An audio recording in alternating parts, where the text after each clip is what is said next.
तुम्हाला होस्ट बनवू का नको? नाही, आता गरज नाही ना. पण ठीक आहे. हा, मी सुरू करतोय आता. हा, हो दे काही ठीक आहे.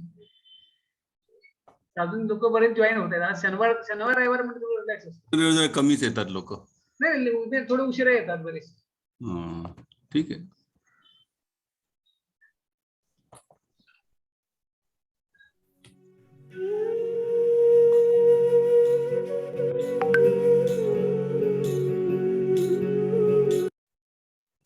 माझा जीव तूच माझे प्राण, तूच माझे सर्व, प्रभू श्रीराम तूच माझा जीव.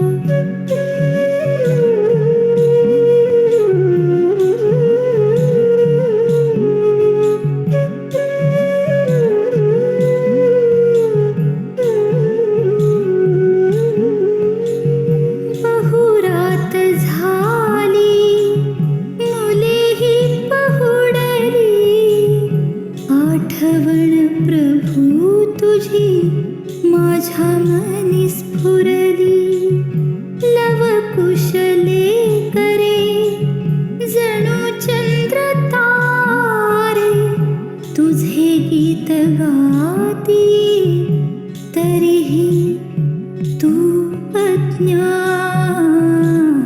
तूच माझा जीव, तूच माझे प्राण, तूच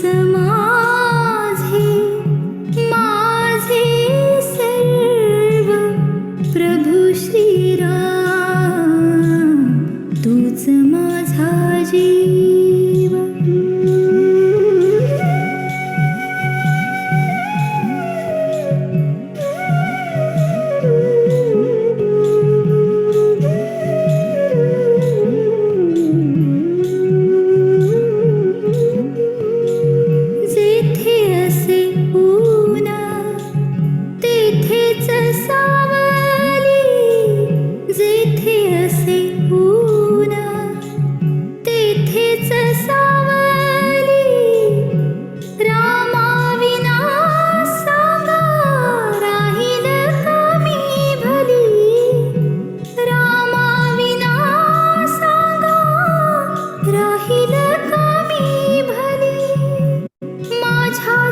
जगात तुझ्याच युगात, माझ्याच जगात तुझ्याच युगात, झाले मीच याचक प्रभू दर्शना, तूच माझा जीव, तूच माझे प्राण, तूच माझे सर्व, प्रभू श्रीराम तूच माझा जीव, तूच माझे प्राण.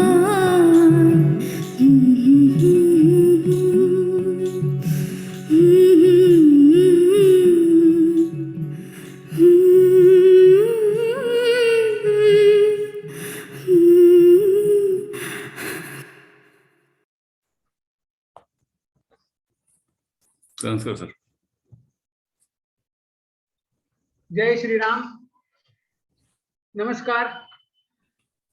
सीता शक्ती काव्य सखोल निरूपण या कार्यक्रमामध्ये सर्वांचे सहर्ष स्वागत. आज निरूपणाचा 11वा दिवस आहे. आदरणीय डॉक्टर श्री प्रदीप वाघ यांना विनंती करतो की त्यांनी निरूपणाला सुरुवात करावी. जय श्रीराम. सर्वप्रथम मी क्षमा मागतो, थोडे काही टेक्निकल अडचणीमुळे सेशन वेळेवर सुरू होऊ शकला नाही. आता आपण सुरू करूया. सत्र 11.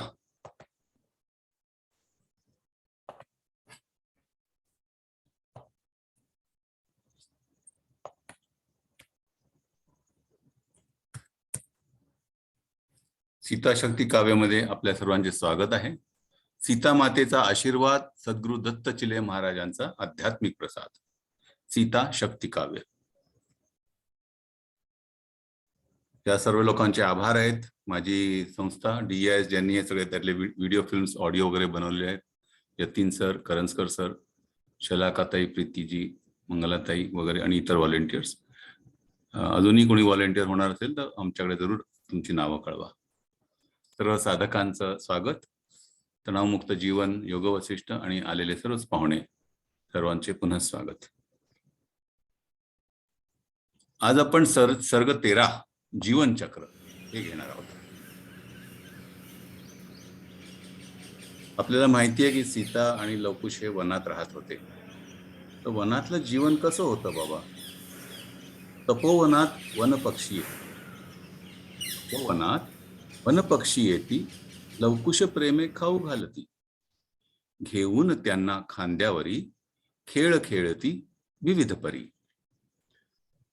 साधारणपणे यांची बऱ्याच पक्ष्यांशी मैत्री झाली होती आणि निर्भयपणे ते येऊन त्यांच्या अंगा खांद्यावर बसायचे, त्यांच्याशी खेळायचे, त्यांच्याशी बोलायचे. कारण एक वेगळंच आकर्षण होतं, एक वेगळंच ऑरा होता त्यांच्यामध्ये, ज्याच्यामुळे सर्व प्राणी मात्र त्यांना आकर्षित व्हायचे. आणि शांत चित्ताने विचार केला तर इव्हन तिकडचे पर्वत, वृक्ष हे सुद्धा लवकुश जेव्हा आसपास असायचे तर जणू एक वेगळ्या ऊर्जित अवस्थेत असायचे. पण एकदा काय होतं, अनफॉर्च्युनेट, एकदा एक अशी दुःखद घटना घडते आणि तसे ते लहान असतात ना लवकुश. मृत्यू पावला प्रिय पक्षी एक, लवकुशाचा आवरेना शोक, समजेना हे बालबुद्धीला, मोहक पक्षी मृत का झाला. पहिल्यांदा ते मृत्यू बघत होते. जरी ते श्रीरामांचे पुत्र होते तरी व्यवहार जीवनाबद्दल ते हळूहळू शिकत होते. आपल्याही आयुष्यातला विचार करा की पहिला जेव्हा आपल्याला समजायला लागलं, 1.5-2 वर्षाची मुलं असतात तर काय कोणाचा मृत्यू झाला असला घरात तरी खेळत असतात, त्यांना ते कळतच नसतं. पण आपण जेव्हा 5-6 वर्षाचे होतो पहिला मृत्यू पाहतो तो खूप शॉकिंग असतो. एक तर आपण समजतच नसतं काय चाललेलं आहे. तशा प्रकारची अवस्था ह्यांची झाली होती. तर ते जीवन मृत्यूचं हे क्रम काय आहे हेच त्यांना कळलेलं नव्हतं अजून. जीवन मृत्यू क्रम निश्चित जे, अजान बालका कळे नाते. ते हा आईच्याकडे हा प्रश्न विचारायला लागले की हे हिल्डुल क्यों नहीं रहा है पंछी. शिशूस सीतेने जवळ घेत तत्व सांगितले करुणी शांत. आता तुम्हाला अनुभव असेल की जेव्हा एखादं लहान मूल रडायला लागतं आपण त्याचं लक्ष कुठेतरी दुसरीकडे वेधायचा प्रयत्न करतो, किंवा त्याला सांगतो अरे एक गंमत आहे असं झालेलं आहे बघ, गंमत आहे, किंवा अरे मी तुला एक मस्तपैकी गाणं म्हणून दाखवू का, असं करून आपण त्याचं लक्ष वेधायचा प्रयत्न करतो. तसा काहीतरी प्रयत्न पहिले सीता माँ करते. ती जीवन मृत्यू चक्र आता ह्या ऑपॉर्च्युनिटीचा फायदा घेऊन समजवण्याचा प्रयत्न करते मुलांना. तर पहिलं ती एक गीत म्हणते आणि थोडंसं गमती जमतीत म्हणायचा प्रयत्न करते मुलांना शांत करण्याकरता. ती म्हणते, काळाचा हिसका सर्वांना हो, काळाचा हिसका सर्वांना, चुकला नाही देवांना, चुकला नाही देवांना हो, काळाचा हिसका सर्वांना. प्रश्न राहतो सगळ्यांना हो, प्रश्न राहतो सगळ्यांना, नावाचा मृत्यू होईल का हो, नावाचा मृत्यू होईल का, की देईल नंतर चेतना हो, देईल नंतर चेतना. युगायुगाची प्रेरणा हो, युगायुगाची प्रेरणा, काळाचा हिसका सर्वांना हो, काळाचा हिसका सर्वांना. तर असं गीत रूपामध्ये तरी सुद्धा एक थोडंफार ज्ञान त्याच्यातनं ती पास करायचा प्रयत्न करते की हा जो आहे, हे जे तुम्ही बघता आहात हा पक्षी मृत झालेला आहे, हे कोणालाच चुकलेलं नाहीये. हा मृत्यू कोणालाच चुकलेला नाहीये, देवांना सुद्धा नाही. एकदा त्यांनी अवतार घेतला की त्यांना पूर्ण शरीर धर्म हा पाळावाच लागतो. पण प्रश्न फक्त एवढाच राहतो की तुमचा मृत्यू झाल्यावर तुमच्या नावाचा पण मृत्यू होईल का, की तुमचं नाव लोकांना एक नवीन चेतना देत राहील, इन्स्पिरेशन देत राहील आणि युगायुगांची प्रेरणा देईल. हा महत्वाचा प्रश्न आहे. असा प्रश्न आणि थोडस उडतं छोटं मोठं गाणं तिने म्हटल्यावरती मग ते दोन्ही मुलं शांत होतात. आणि आता तिच्या लक्षात येतं की हा, आता ते थोडस अजून पुढचं काहीतरी ऐकायला तयार आहेत. तेव्हा मग ती काय करते, त्यांना एक वेगळंच सत्य सांगते. ती म्हणते, अगम्य सागरात क्षणात लाट तुटती, अगम्य सागरात क्षणात लाट तुटती, अनंत बा काळात क्षणिक जीवसृष्टी. याच्यापुढे अजून एक कडवं आहे आणि हे त्या दिवशी आदल्या दिवशी रात्री सारखं आलं होतं. सकाळी मी नॉर्मली मग असं रात्री कधी जरी आलं की मग मी दुसऱ्या दिवशी मुलांना सांगत असे. आणि मग माझ्या ऑफिसमध्ये गेल्यावर आमच्याकडे माझे जे अध्यक्ष आहेत माझ्या एनजीओचे, ब्रिगेडियर गोळे, वारले ते आता, कैलासाजी गोळे, एअर इंडियाचे डायरेक्टर होते ते. खूप ज्ञानी माणूस, खूप अध्यात्मामध्ये प्रगत माणूस. तर त्यांना मी हा दाखवला. मी बरेचदा त्यांनाच प्रश्न करून ते अर्थ समजावून घ्यायचो. म्हटलं, हे बघा काका म्हणतात ना, ह्याच्यात कसं सांगितलंय, ते पक्षी मेला तर ते सीतेने त्यांना समजवलंय की ही पक्षाचं जे आयुष्य होतं, जीव, तो क्षणिक आहे. आणि पुढचंही कडवं मी सांगितलं तर ते गप्प बसले, काहीच बोलले नाही. म्हटलं, तुम्हाला काय, का बरं तुम्ही शांत का बसला? तर त्यांनी मला एक आठवण करून दिली. प्रदीप, मला एक आठवत आहे. म्हटलं, काय आठवतंय तुम्हाला? म्हणजे ह्याच्या आधी तुला एक बोध आला होता. कोणता? मीच त्यांना विचारतोय. त्याच्यात हरिओम नाम जपो असा एक गीत आहे, जीवनसार सांगितलं सीतेने. आणि त्याच्यामध्ये संदर्भ आहे की जीवन हे 3 सहस्त्र लक्ष वर्षापूर्वी सुरू झालेलं आहे. ते कधी, जेव्हा सूर्य भगवानचं अवतार हे 5 लक्ष कोटी वर्ष पूर्ण झालेलं आहे आणि अजून एक 5 लक्ष कोटी वर्ष उरलेलं आहे. आणि अजूनही समजा 3 सहस्त्र लक्ष वर्ष जीवसृष्टी राहिली, तर हा जो काळखंड आहे तो क्षणिक आहे, असं त्यांचं मत पडलं. आम्ही कॅल्क्युलेशन केलं की सूर्यदेवतेच्या पूर्ण अवतार कालामध्ये जीवसृष्टी पृथ्वीवरची ही फक्त 0.06% ऑफ टाइम प्रगट झालेली आहे आणि कदाचित अजून एक 0.06% फार तर फार पुढे जगली तर जगेल. म्हणजे 0.1%च आहे सूर्याच्या अवतार काळाच्या मानाने, विच इज जे क्षणिक आहे. मग अनंत काळ तर सोडूनच द्या. तुम्हाला कोणा आठवण असेल कदाचित, तिकडे त्या काव्यामध्ये आपल्याला असं सांगितलं होतं, बीज जीवात सॉरी, पेरून भूवर बीज जीवात्मा, पेरून भूवर धन्य केला संसार, सुजल सुफल सृष्टी करण्यास्तव पदोपदी विस्तार, हरि ओम नाम जपा, हरि ओम नाम जपा.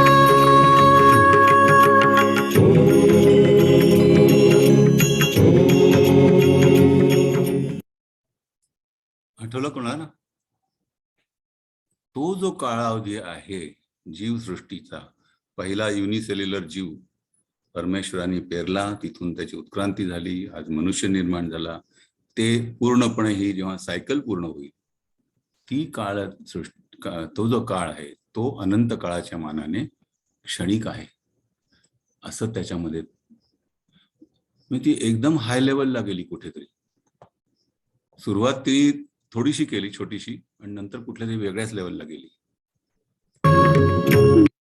आणि त्याचा मग दुसरं कडवं असं आहे, एक सत्य तो ईश्वर, ठेवून शुद्ध वृत्ती, धर्म आचरिता मिळेल हो सद्गती. म्हणजे इथे आपल्याला कुठल्या तरी आशावादाच्या परिस्थितीमध्ये सोडलेलं आहे. शेवटी परमेश्वर हा अंतिम सत्य आहे. आपल्याला परवाच्या चर्चेमध्ये सुद्धा ते आलं होतं, ब्रह्मसत्य म्हणून. तर आपण शुद्ध वृत्ती ठेवून धर्माचरण जर केलं तर आपल्याला सद्गती ही निश्चित मिळेल. तर हे मूळ गीत हिंदीत आल्यामुळे त्याचं मी हिंदी व्हर्जन प्ले करणार आहे. अगम्य सागरों में क्षणिक जीव सृष्टि, अनंत काल में भी क्षणिक अगम्य सागरों में क्षणिक लहरें मिटती, अनंत काल में भी क्षणिक जीव सृष्टि, एक सत्य वह ईश्वर, रख तू शुद्ध वृत्ती.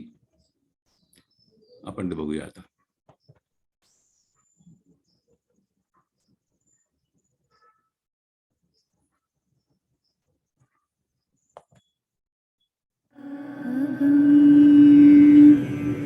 सागरा मराठी ट्रान्सलेशन केलंय. क्षणात लाटा तुटती,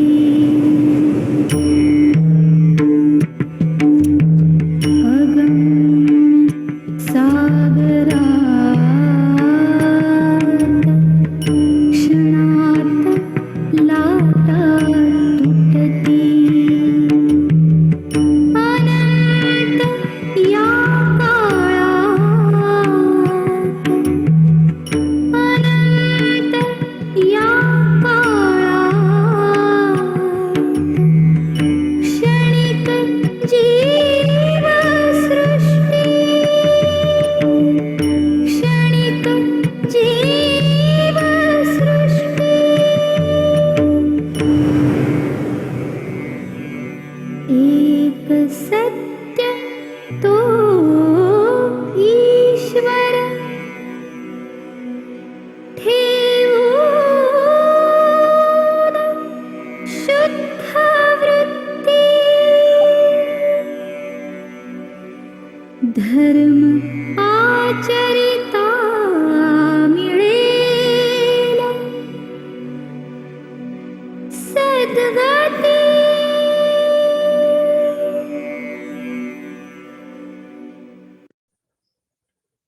एक मोठं सत्य ती या वेळेला सांगते आपल्या मुलांना. त्या दोन गोष्टी सांगते. एक सत्य तो ईश्वर, रख तू शुद्ध वृत्ती. मराठीत होतं ट्रान्सलेशन, मी विसरलो होतो, त्यामुळे बरं झालं ते समजायला सोपं झालं. धर्म आचरिता मिळेल बा सद्गती. आता ती थोडं सगळं ती हिंट देतीये की कुठेतरी हा प्रवास आपला ह्या इथलच्या पृथ्वी तलावरच्या जन्मापासून आणि मृत्यूपर्यंत संपत नाही. तर कुठेतरी त्याच्या पलीकडे त्याची सद्गती आहे. त्याची उत्तरं इथे पुढे आहेत, आता मला आठवत नाहीये, बघूया पुढे काय होतं. पण त्याची उत्तरं महालक्ष्मी मुक्ती संवादात निश्चित आहे. सीता काव्यातला आपण बघू पुढे काय होतं ते.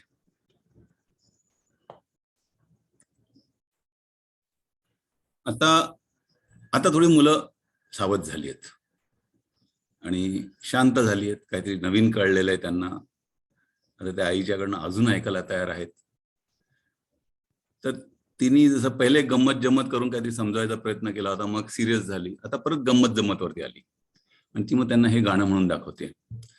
अरे अटकन पटकन घडेल झटकन, सरेल सब काही, दोन क्षणाला थांबतील जन जग चालू राही, दोन क्षणाला थांबतील जन जग चालू राही.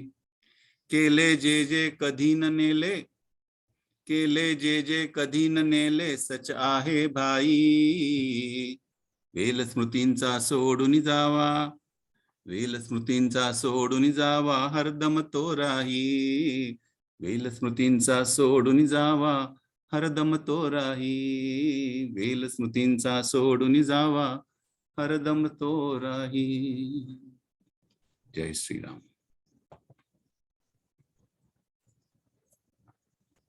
आता नेहमीच्या सवयीप्रमाणे आता आपण ते एक मिनिट सॉरी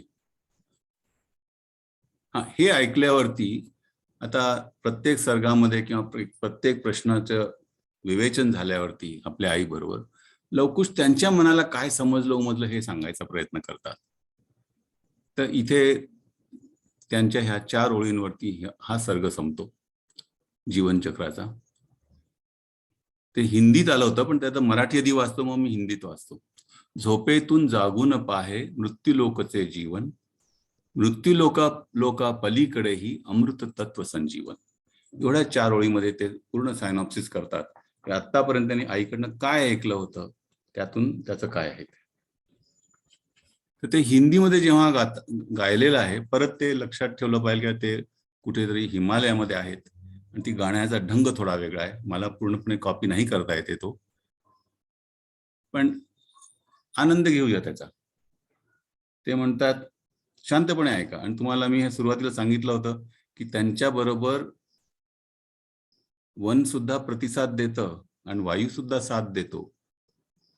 ते कसं बघूया आपण. तुम्हाला प्रयत्न करा थोडस. तुम्ही तिकडचा जो काय ऍटमॉस्फिअर अनुभूती घ्यायचा प्रयत्न करा.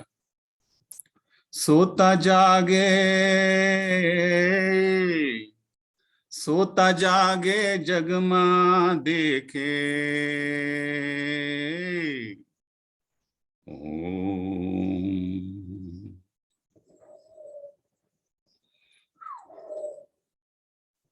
सोता जागे जगमा देखे मृत्युलोक का जीवन, मृत्युलोक से परे भी होता, मृत्युलोक से परे भी होता अमृत तत्व संजीवन, अमृत तत्व संजीवन, अमृत तत्व संजीवन, अमृत तत्व संजीवन, अमृत तत्व संजीवन.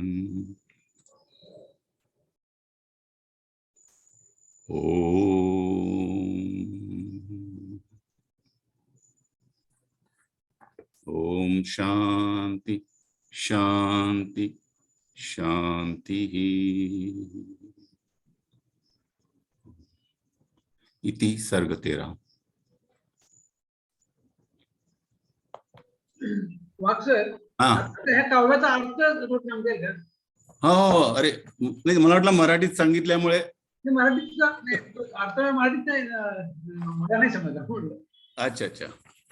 तर तो अर्थ असा आहे की सोता जागे जगमा देखे. आपण खरं हे योग वसिष्ठ मध्ये जास्त क्लिअर आहे. हे आता ते सांगतायत लवकुशजी सांगतायत ना, त्यापेक्षा योग वसिष्ठ मध्ये खूपच छान क्लिअर आहे. तर त्यानंतर सोता जागे जगमा देखे. आपण झोपेत ना उठतो आणि आपण स्वप्न वगैरे पाहिलेले असतात, पण जगल्यावर आपण स्वप्नात ना जेव्हा बाहेर पडतो आणि जागतो तेव्हा आपण म्हणतो अरे हे एक वेगळंच जीवन आहे. म्हणजे स्वप्नातलं हे जीवन वेगळंच होतं आणि ते खरं नव्हतं. आता आपण हे जीवन आहे. मृत्यू लोक का जीवन, म्हणजे त्यांना ते कुठलं जीवन दिसतं, हे मृत्यू लोकातलं दिसतं आणि ते सत्य वाटतं. पण मग पुढचं म्हणणं काय, मृत्यू लोक से परे भी होता अमृत तत्व संजीवन. पण ह्या मृत्यू लोकाच्या म्हणजे आपल्या ह्या जीवनाच्या पलीकडे सुद्धा एक काहीतरी संजीवन जीवन आहे, असा त्याच्यात सांगण्याचा अर्थ आहे. योग वसिष्ठ मध्ये मला वाटतं ह्या जीवनाला सुद्धा ते काहीतरी काय म्हणतात, भ्रम म्हणतात. हा, भ्रम. तर तो शब्द इथे नाही वापरलाय त्यांनी, पण एक थोडीशी झाक आहे त्याची ह्याच्यावरती की मृत्यू लोकाच्या पलीकडे सुद्धा एक संजीवन जीवन आहे, हे इथे ह्याच्यात सुचवलेलं आहे. सोता जागे जगमा देखे मृत्यू लोक का जीवन. म्हणजे स्वप्नात उठल्यावरती त्याच्या लक्षात येतं का अरे ते तर स्वप्न होतं, ते भ्रम होता आणि हे खरं जीवन आहे. क्षणभर त्याला वाटतं मृत्यूलोक म्हणजे. पण मग इथे ते सांगायचा प्रयत्न करतात की आतापर्यंत जे काही आम्हाला आईनी सांगितलं त्याच्यावरून आम्हाला हे कळलंय ह्या ज्या जीवन आहे ह्याच्या पलीकडे एक संजीवन प्रवास आहे आपला, असा तो एक अर्थ आहे, असं माझ्या मतीमध्ये सुचलं. मला ते भाषा नाही. धन्यवाद.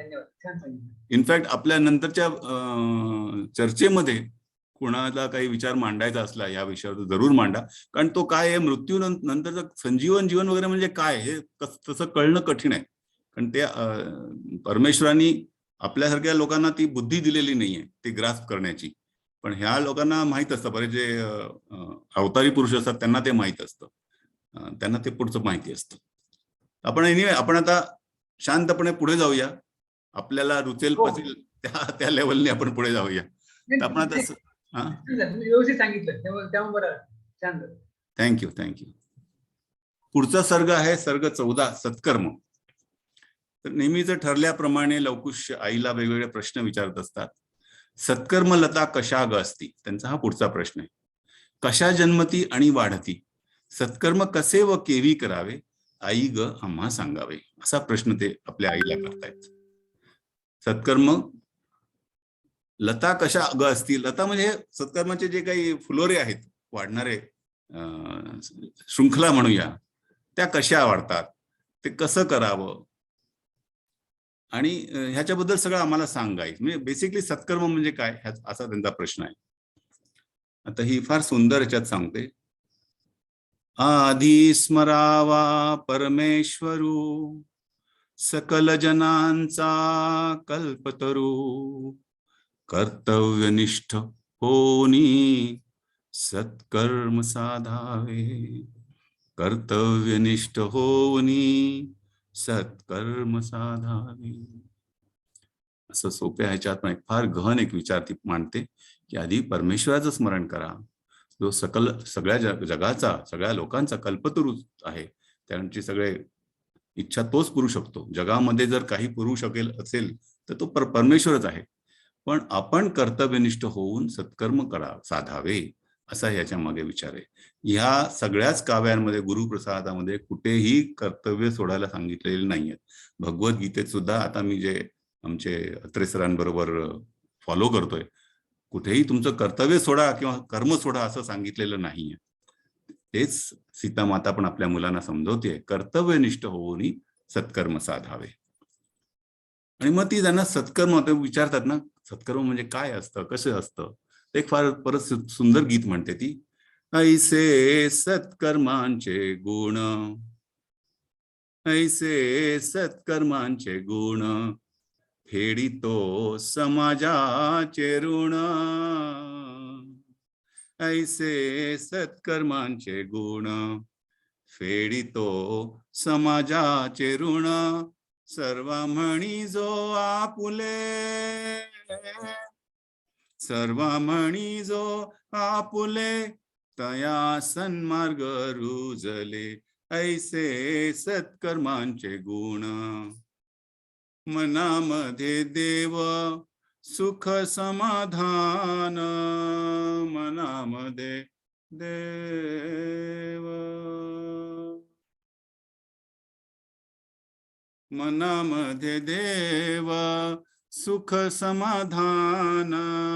मुखी हरिनाम, हाती शुभ काम, दिव्य उजळी ते ज्ञान रूप, ज्ञान रूप. दिव्य उजळी ते ज्ञान रूप, ज्ञान रूप. ऐसे सत्कर्मांचे गुण, ऐसे सत्कर्मांचे गुण. असं एक सोप्या ह्याच्यामध्ये सांगते की सत्कर्माचा गुण काय आहे. तर समाजाने आपल्यावर खूप ऋण केलेलं असतं हो, लहानपणापासनं, आईपासनं, वडिलांपासनं, आपल्या परिजनांपासनं, शिक्षकांपासनं, मित्रमंडळींकडनं. मला तर आठवतं, मी जेव्हा लहान होतो तेव्हा आम्हाला जर संस्कार आई वडिलांनी दिले, तसेच त्याच्या बरोबरीचे आणि तोडीचे संस्कार आमच्या शेजार पाजारचे जे काका लोक असायचे ना, म्हणजे वडिलांच्या वयाची लोक, त्यांनी दिले हो. ते एक काका होते, ते नेहमी आम्हाला म्हणायचे व्यायाम परमो धर्म. असं आम्ही भेटलो की पहिले आम्हाला पकडून ते समजवायचे, ते व्यायाम परमो धर्म, आणि ते व्यायामच करायला लावायचे आम्हाला. तो त्यांचा होता. दुसरे एक काका होते, ते भेटलो की म्हणायचे कामात राम, कामात राम, आणि ते दिवसभर काम करायचे. ऑफिसचं काम संपलं की मग लोकांना मदत करायला जायचे, ओळखीचा अनोळखीचा. असं कधीच व्हायचं नाही की कोणी त्यांच्या दारात आला आणि त्यांना काही विचारलं आणि त्यांनी त्याला मदत केली नाही. तर हे असे दोन मोठे संस्कार मलाच झालेले आहेत, व्यायाम परमोधर्म आणि कामात राम, असे दोन मोठे संस्कार झालेले. तर नंतर कधी यांचे गंमत पुढचे सांगेन कधीतरी.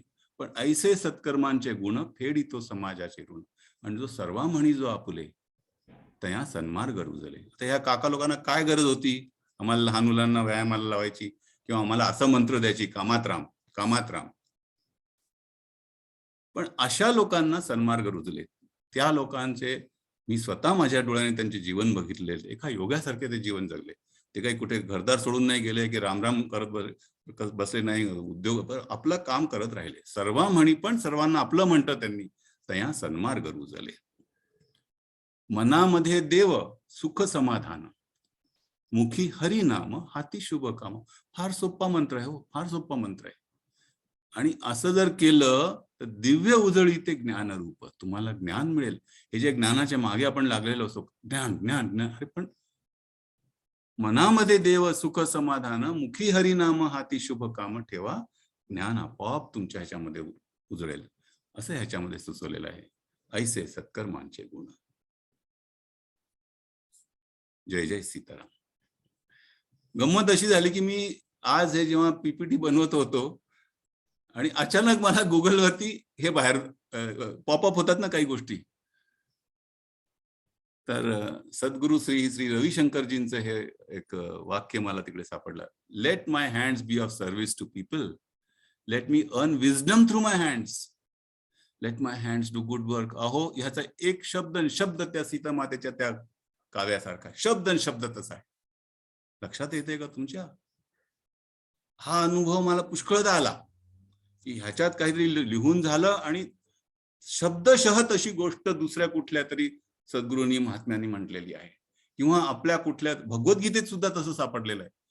एकदा एक अशीच गंमत झाली, ती रात्री एक असा बोध आला आणि मी त्या शक्तीला म्हटलं, नाही नाही मला काही समजत नाही हो, मला काहीच समजत नाही तुम्ही काय सांगताय. ते मला म्हटलं, उठ आत्ता, उठ बाहेरच्या खोलीत जा, तिकडे एक लाल रंगाचं पुस्तक पडलेलं आहे तुझ्या शेल्फमध्ये, ते उघड आणि पहिलं वाक्य जे दिसेल नजरेला तेवढं वाच. उठलो, पार्थसारथींचं ते लाल रंगाचं पुस्तक सापडलं मला, उघडलं आणि शब्दशः सेम होतं ते. म्हणजे भगवद्गीतेतला एक श्लोक आहे तो शब्दशः मराठीमध्ये व्यवस्थितपणे आला होता. तसं हे आता तुम्ही बघा किती दिव्य आहे हे. वेगळे ह्यांचं मी पहिल्यांदा वाचतोय, मी काही एवढ्या जवळ नाही आहे रविशंकरजींच्या. Let my hands be of service to people, let me earn wisdom through my hands, हे जे इथे सांगितलंय. हाती शुभ काम दिव्य उजळी ते ज्ञानरूप, त्याच्यातनं तुम्हाला विजडम मिळेल असं श्री श्री रविशंकरजी म्हणतात. डिट्टो, एकूण एक शब्द तोच आहे हो. तुम्हाला नाही का वाटत? मला नंतर सांगा बरं का, हे तुम्हाला वाटतं की नाही तसं? Let my hands be of service to people, let me earn wisdom through my hands, let my hands to good work. एकूण एक शब्द तोच आहे, तोच आहे. हा अनुभव मी पुष्कळदा घेतला आहे. हे सगळे जे गुरु सद्गुरु तुल्य लोक असतात ना, त्यांचे कुठेतरी लिंक असते एकमेकांशी आणि त्या शेअर करत असतात एकमेकांशी हे विचार. तिथे संपलं. आपण आता पुढे जाऊया. किती वाजले? 40.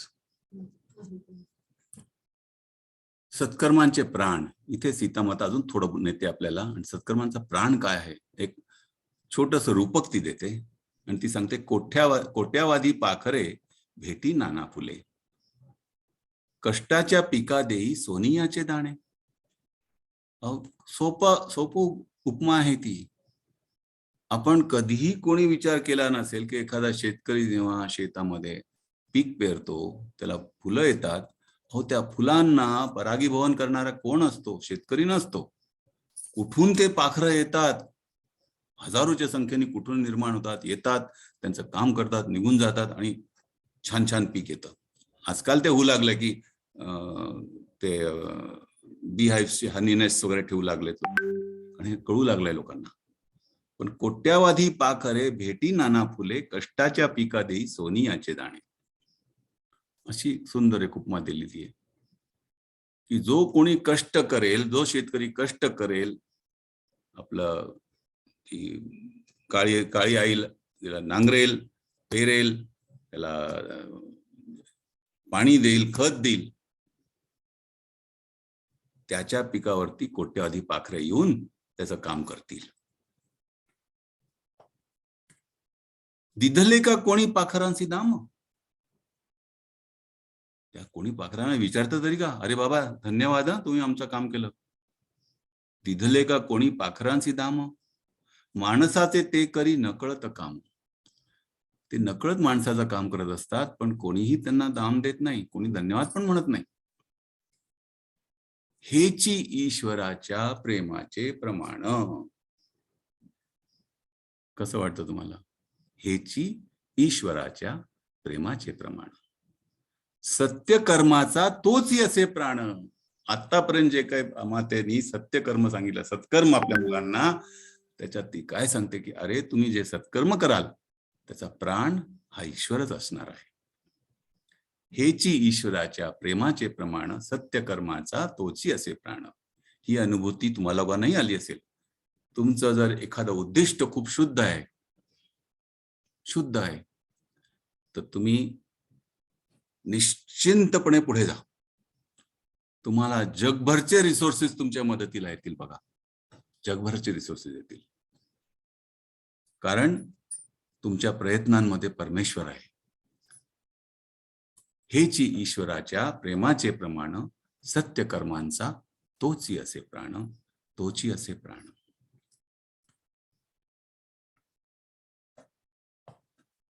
मध्ये मध्ये ती छोट्याशा 4 ओळीतच काही सांगायचा प्रयत्न करते. एक तशातला हे आहे. वेगवेगळे उदाहरणं, उपमा ती द्यायचा प्रयत्न करते. इकडून तिकडून तोच विषय परत समजवायचा प्रयत्न करते. ज्याचा येतो संबंध प्रभूशी तो जाणीतो मर्म संसाराचे. ज्याचा येतो संबंध प्रभूशी तो जाणीतो मर्म संसाराचे. सोडितो सत्कर्मांचे बाण धनुष्य घेऊनी हरिनामाचे. धनुष्य घेऊनी हरिनामाचे. हरिनामाचा धनुष्य धरून घेऊन तो सत्कर्म करत राहतो, अशी ह्याच्या मागे भूमिका आहे.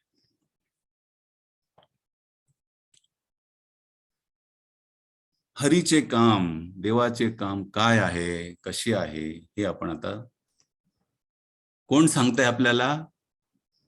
ठरल्याप्रमाणे प्रत्येक सर्गाच्या शेवटी लवकुश त्यांना काय समजलंय, काय उमजलंय हे सांगायचा प्रयत्न करतात. आईने जे काही आतापर्यंत सत्कर्माबद्दल सांगितलंय आहे त्याच्यात एक प्रकारचं अवलोकन करतायत. आता हे मूळ हिंदीत आहे तेव्हा मी नंतर हिंदीतच म्हणणार आहे, पण आता आपण मराठीत समजून घेऊया त्याचं ट्रान्सलेशन. साई तू करी रे हरीचे काम, हरीचे काम, हरीचे काम. कैसी लीला प्रभूने रचली, नयनी त्याची ज्योत उजळली, ज्योत उजळली. साई तू करी रे हरीचे काम. हिंदीमध्ये त्याचं आहे साई तू करले हरि का काम, हरि का काम. कैसी लीला प्रभु ने रचाई, आंखों में उसकी ज्योत समाई. परमेश्वराने काय लीला रचली आहे की आपल्या डोळ्यांमध्येच त्याची ज्योती समावलेली आहे. म्हणजे आपलं दृष्टी ही परमेश्वराचीच देण आहे. कैसी लीला प्रभु ने रचाई, आंखों में उसकी ज्योत समाई. शुभ कर्मों की बेल लगाई, मन में उसकी प्रीत समाई. शुभ कर्मों की बेल, इथे जो प्रश्न त्यांनी विचारला होता त्याचं उत्तर आता ते स्वतःच देत आहे की शुभ कर्म म्हणजे सत्यकर्मांची जर वेल लावली तर परमेश्वराचं प्रेम हे आपोआप आपल्या मनामध्ये येतं. आपण ते पाहूया आता हिंदी मधलं गाणं पुढे जायच्या आधी.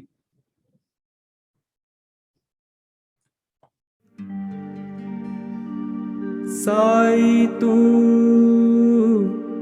कर ले हरि का काम.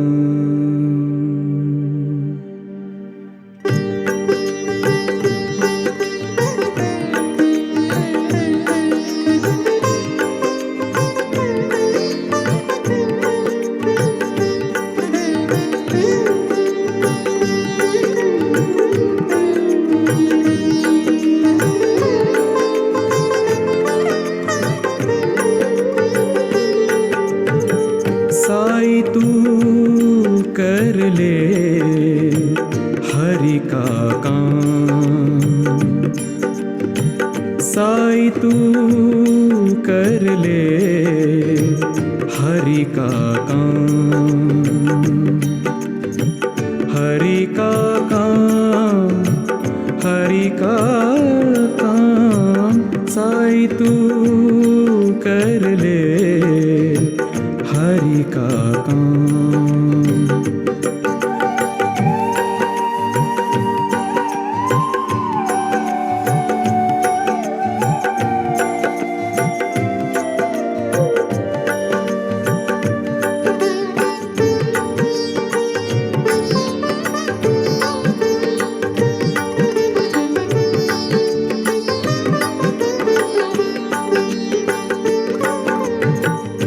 कैसी लीला प्रभु ने रचाई, आँखों में उसकी ज्योत समाई।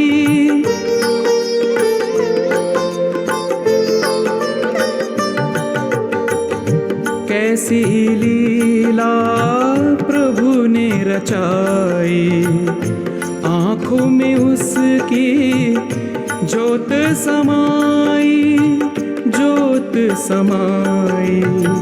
साई तू कर ले हरि का काम, हरि का काम, हरि का काम। साई तू कर ले हरि का काम।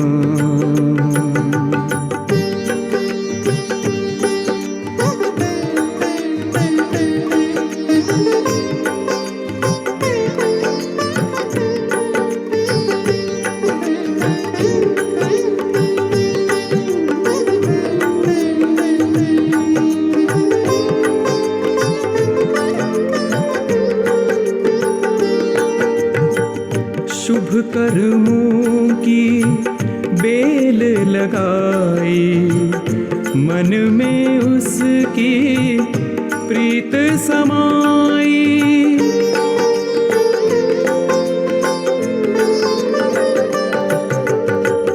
शुभ कर्मों की बेल लगाई, मन में उसकी प्रीत समाई, प्रीत समाई। साई तू कर ले हरि का काम, साई तू कर ले हरि का काम, हरि का काम, हरि का काम। साई तू कर ले हरि का काम, साई तू कर ले हरि का काम, साई तू कर ले हरि का काम। साई तू कर ले हरि का काम। कैसी लीला प्रभु ने रचाई, आंखों में उसकी ज्योत समाई। हे बघा, परमेश्वराची ज्योत ही आपल्याच दृष्टीमध्ये आहे. किती सुंदर उपमा आहे ती. शुभ कर्मांची वेल लावली, मनात त्याची प्रीत उमगली. साई तू करी रे हरीचे काम. अशा प्रकारे ते दोघेही बालक ह्या त्यांच्या प्रश्नावर जी काही चर्चा झाली आई बरोबर त्याच्यावरचे आपले विचार प्रकट करतात. आणि लवकुशास हे अंती उमजले, ईश स्मरण करावे समजले.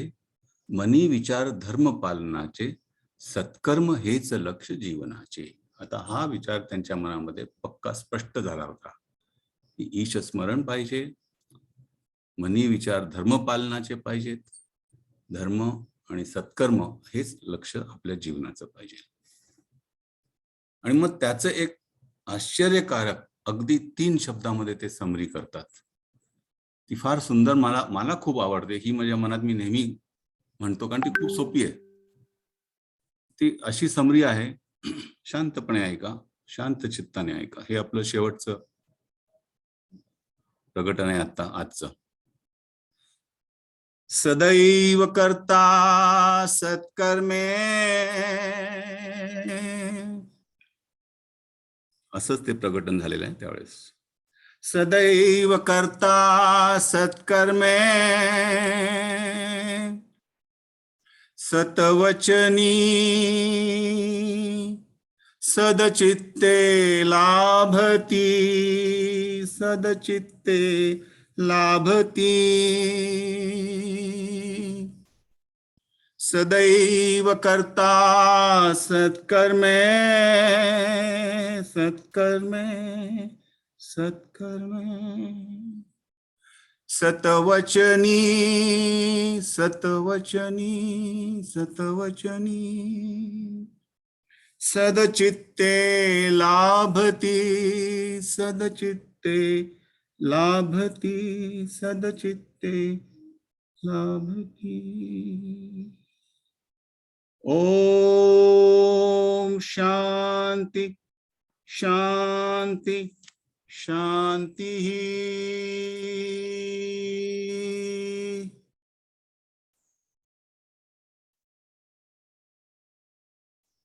इति सर्ग 14।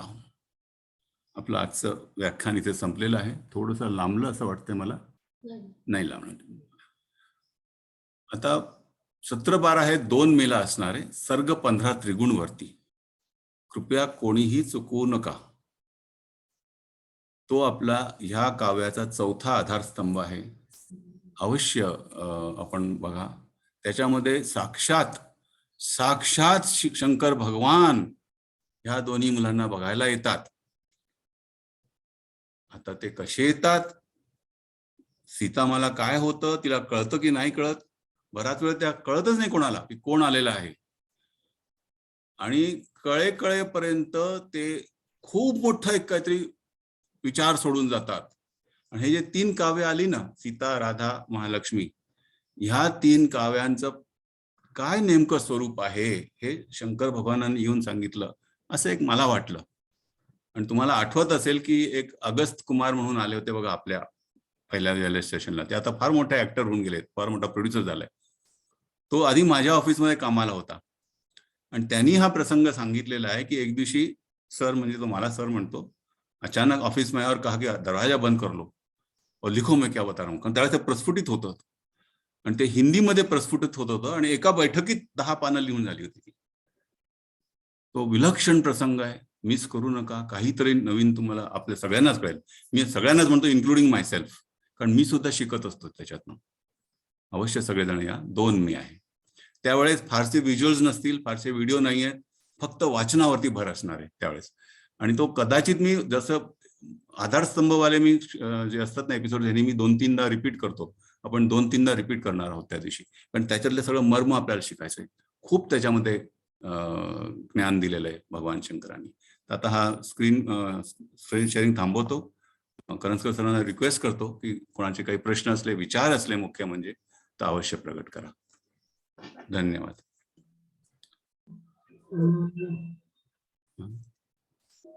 केदार जोशींनी हँड रेस केलाय.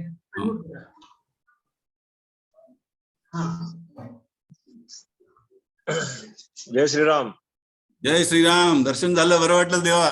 नमस्कार नमस्कार सर. अतिशय सुंदर. म्हणजे तुम्ही जे सांगितलं त्याच्यामध्ये शब्दात वर्णन करता येत नाही.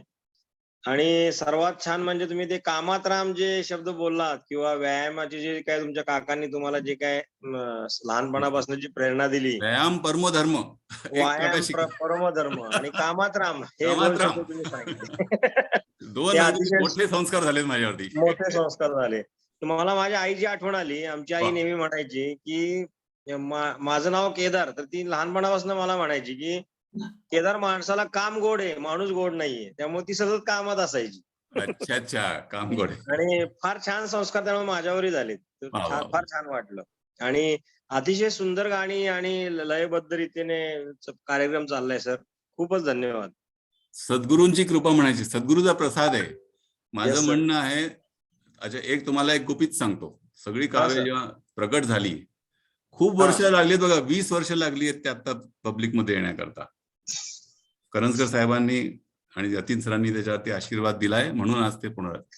पण त्यावेळेस त्यांनी एक मला 4 ओळी शेवटी सांगितल्या होत्या की जसं भूमीमध्ये पाणी असतं आणि ते चालत असतं इकडे तिकडे, आणि जिथे त्याला भूमी करेक्ट कॉन्स्टिट्यूशनशी सापडते तिकडे ती झऱ्याच्या रूपाने बाहेर येते. तसं म्हणे हे काव्य गुप्त रूपात राहणार आहे. ज्या लोकांच्या मनाची तयारी झाली आहे त्या लोकांसाठी ते काव्य प्रगट होणार आहे. आणि आज योग वसिष्ठ आणि तणावमुक्त जीवनच्या ग्रुप्समुळे आज आपल्या समोर ते प्रगट झाले. इनफॅक्ट मलाही त्याचा परत आनंद घेता येतोय 20 वर्षानंतर.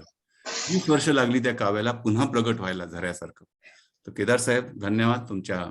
खूप छान सर, खूप छान. आणि ऐकणारे सगळे भाग्यवान आहेत की ज्यांनी मनापासून हा कार्यक्रम ऐकतायत. खरंच छान. नमस्कार. जय श्रीराम. जय श्रीराम. जय श्रीराम. जय श्रीराम. गुरुकृपा. प्रीतीताई देशपांडे, अनम्यूट करा. जय श्रीराम. ऐकू येत आहे का सर? येस हो. येस. ओके. त्यामुळेच मुद्दाम व्हिडिओ नाही चालू करत आहे, कारण ऐकू यावं सगळ्यांना. मला आत्ता एक अनुभव शेअर करायचा होता, कारण आत्ताचं जे सत्र झालं त्याच्यामध्ये ते साई की कृपा ते जे काही होतं, आणि मला ऍक्च्युली आज खरं बरं नाहीये, तर काही कारणांनी ते जेव्हा चालू होतं तेव्हा आय जस्ट डोज्ड ऑफ. मला जस्ट झोप लागली. आणि आय होप ऐकू येत आहे नक्की हो सगळ्यांना? ऐकू येते. हा. Okay.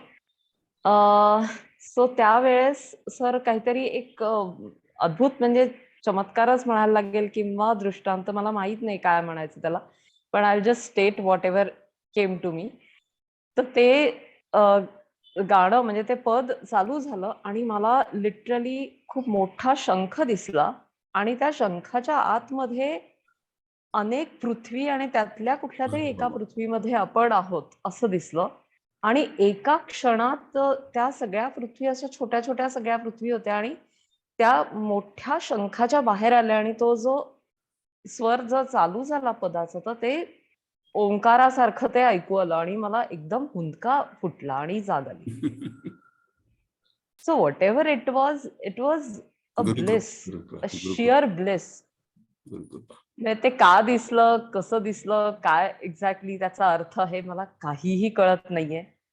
But it was all amazing. पांढरा शुभ्र शंख होता, आणि ते एक तर तो खरं तो त्या दिवशी जो करंजकर सरांनी जो कार्यक्रम केला होता, त्या दिवशी जो आपण शंख ऐकला होता, तो एक कानात आहे. त्या खूप सुंदर शंख हे करतात ना, म्हणजे त्याचं फारच सुंदर होतं ते.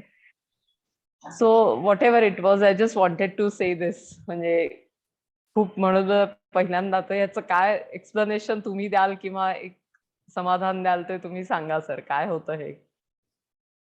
मला आता शब्दच नाही आहेत प्रीती, तुझा हा अनुभूती वर्णन करण्यात. एक तर काय, आध्यात्मिक अनुभव हे खूप खाजगी असतात. तू शेअर केलं आमच्याबरोबर, हे आमचं भाग्य म्हणायचं. पण हा तुझा इट इज युअर वेल्थ, तुझा ऐश्वर्य आहे. आणि त्या ऐश्वर्याचा आनंद घे.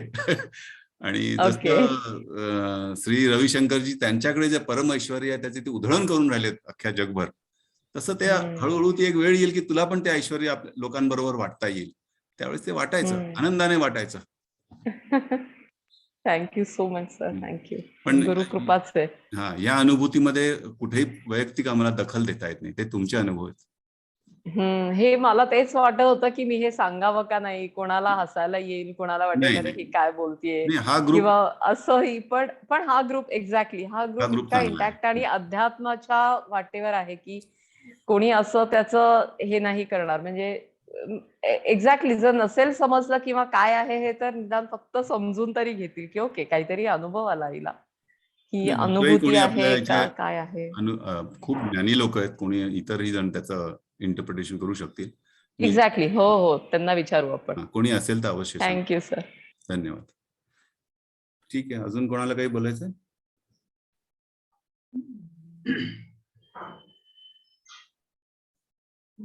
कोणाचा हँडरेज नाहीये, कोणाला बोलायचे, कोणाला काही?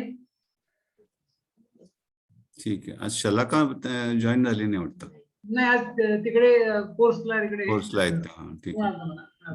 मलाही फोन केला होता. हो, मला नाही. ठीक आहे. माझ्या भगिनी जॉईन झाल्यात, विनीता नलवडे, बरेच लोक जॉईन झाले, मंगलाताई झालेले आहेत.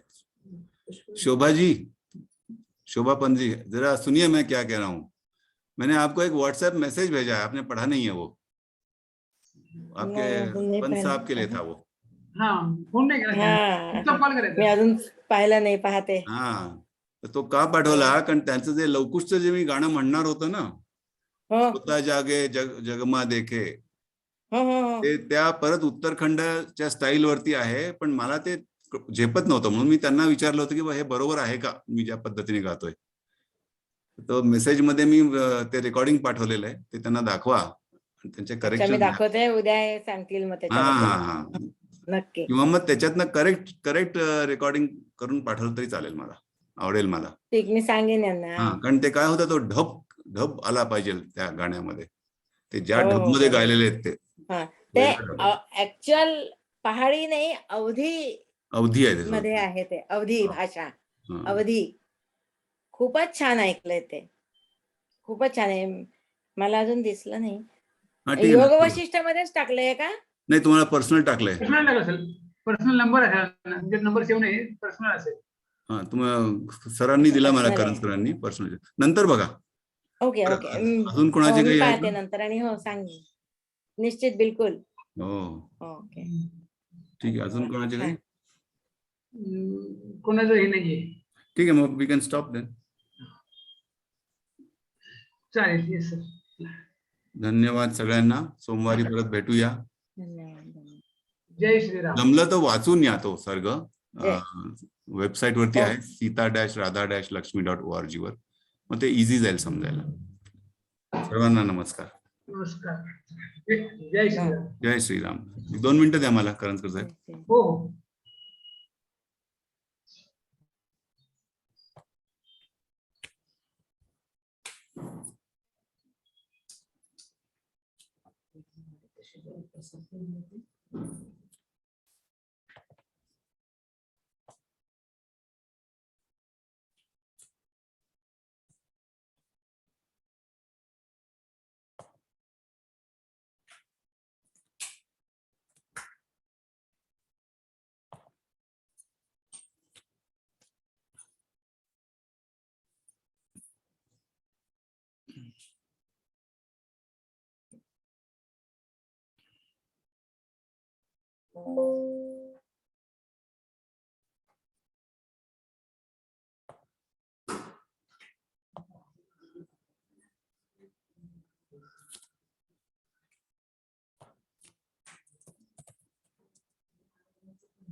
म्हणजे मी फार नाही वापरत, असं कधीतरी वापरते.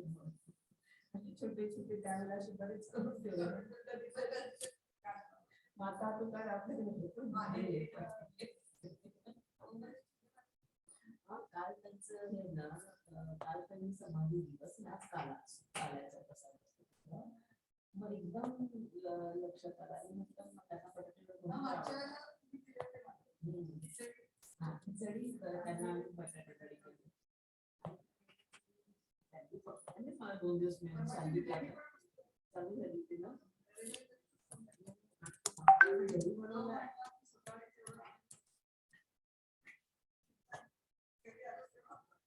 काय माहिती मग तेव्हाच दिली असती.